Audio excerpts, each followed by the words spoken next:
This is my video for my historical teaching project.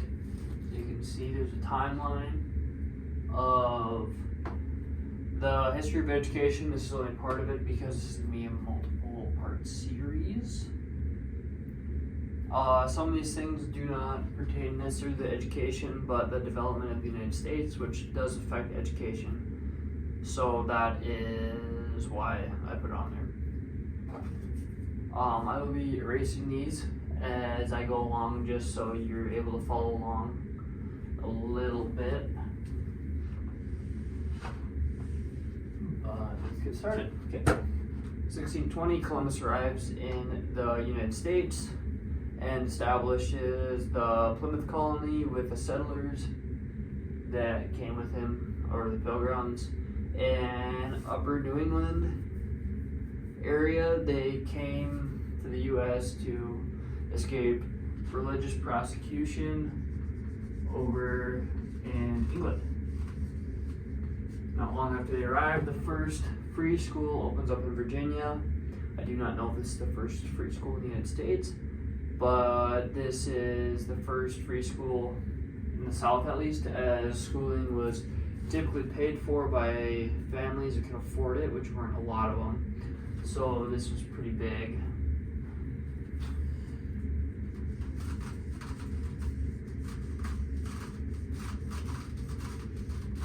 Locke. Not long after that, Locke publishes, he's a philosopher, he publishes an essay on human understanding, which is his belief on the human mind, or that they're a blank slate, which affects people's philosophy of education, saying that students don't know anything, have no prior knowledge, and needs to be taught everything through experiences, and they're essentially just a blank slate. So that kind of has affected people's personal philosophies and teaching as they approach things with students under the assumption that the students have absolutely no prior knowledge.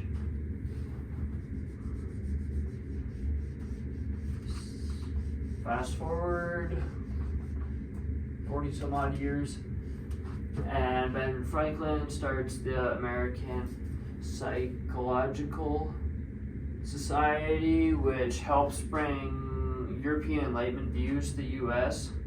and influences some later major role players in our country as far as legislation, and influences future psychologists and educational theorists, which does have an effect on education and how, like, Jacques Rees, I don't know how to say his name, publishes a book on education, which describes his views on education and the importance of an early childhood and how much that affects the development of a child, and just to have like a safe environment. But this book kind of really stressed that, so that also affects education pretty heavily. The blackboard was invented. Obviously everybody knows what blackboard is. Been in schools forever, still in some schools, regardless if it's used or not, still there. 1821, Boston, Massachusetts opens its first public high school, which is pretty big. 1837, Oberlin College starts to admit women, which is a big deal because colleges up to this point and most schooling, women just weren't educated, and now it's just kind of the norm. But following this, and I do not know if this had a prior effect, but the University of Iowa admits men and women equally without any bias. That's pretty big because women were not seen as equal as like equals to men. They were always viewed as like a lesser class. 1867, the Department of Education is created. It's pretty big because it's kind of a job. Whatever job falls under is the Department of Education, so that's a good one. So now we're going to start kind of getting into more of the educational theorists. So Pavlov establishes a paper on classical conditioning, which will later affect others, like Watson. For some reason I missed that, but it will affect Watson and his experiments. This is just a theory on classical conditioning. This isn't the child one yet. So 1813, Thorkson publishes a book on educational philosophy. It describes human learning in their natural habitat or their environment around them, and makes connections between what stimulates them and their responses. So like, kid gets a piece of candy, like that's a stimulant, and it's what his response is going to be after he gets the piece of candy, and he believes that through repetition this is going to be strengthened. In 1920, Watson does the experiment with little Albert that is kind of backed by Pavlov's paper on classical conditioning. Basically, it's the experiment with little Albert and the bell and the rat. This is big to education because of it's been proven to work. I just found out today that they use kind of classical conditioning with like special needs students and autistic students. Like if you do this design behavior, you get a toy or something. So that is still affecting education today. All of these still affect education today, but this is just kind of the roots and where they came from. First SAT is administered. It's still administered today. Not as much as the ACT, but 1923 is when it was first administered. 1929, Pagut's Child Cognitive Development paper is published.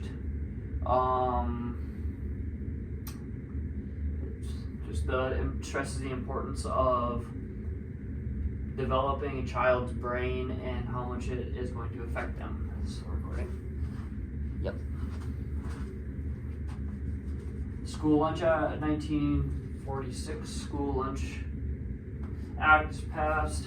So big because kids need food to learn. If they're hungry, they're not going to learn.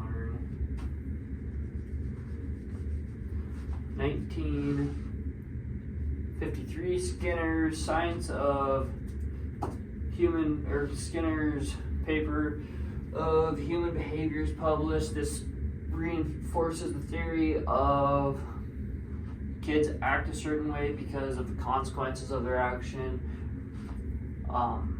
This is also stressed in education. I mean, this helps kids understand that every action has consequences, and this doesn't more educate them, but as a teacher, it is important to bring people up as good people, and that's kind of this. 1964, the Civil Rights Act is passed. Can't discriminate based on skin color. Brown v. Board, 1954, that is big. That admits whites and blacks pretty much, or minorities,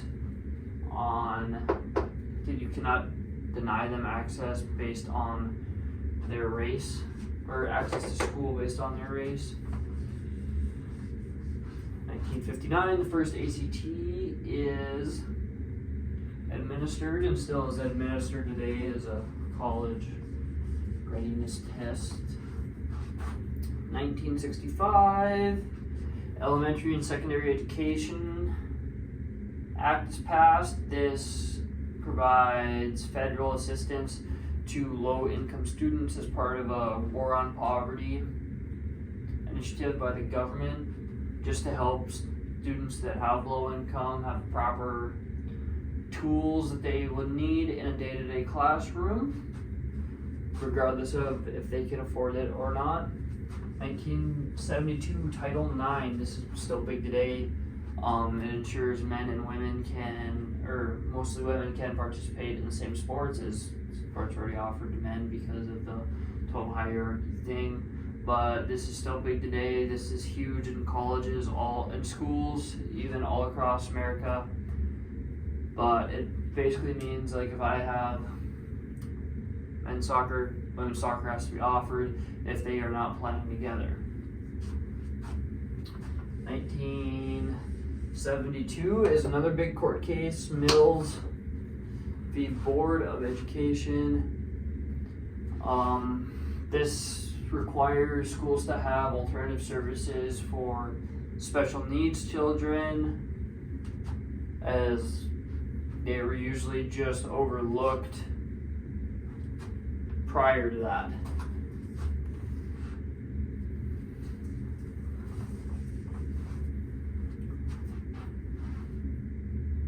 This is another big one, Public Law. What's the number? Public Law 94142.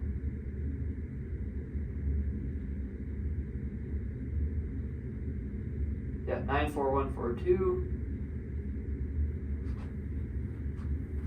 It is all handicapped students are placed in the least restrictive environment, or LRE basically means that they're placed in a setting in education which is most beneficial to the growth of their minds and bodies, as that was always not seen necessary, because sometimes students don't need to be put in a classroom, or sometimes students need to be hospitalized, and that is part of this. This is also part of their IEP, or individualized education plan, which tells the students, or tells teachers and professionals what the student needs or where they need to be placed in the least restricted environment. 1987, the National Teaching Standards are passed. 1990, IDEA is formed that all students, regardless of whether or not they have a disability, are entitled to a free and public education. 1991, which seems kind of contradictory to this, but it's true. The first smartboard was invented, even though they're not really used anymore because they're kind of piles of garbage. Smartboard was invented, and as you can see what I'm using right now, the whiteboard was invented. So this is kind of the first era, or era one, or the start of schools. It's kind of the first era of what I thought of education was, as it had a lot of influential people. Not that the other eras don't, but this one has a lot of influential people and a lot of laws building that helps, that are the building blocks of what schools are today. We will get to part one with our educational trends.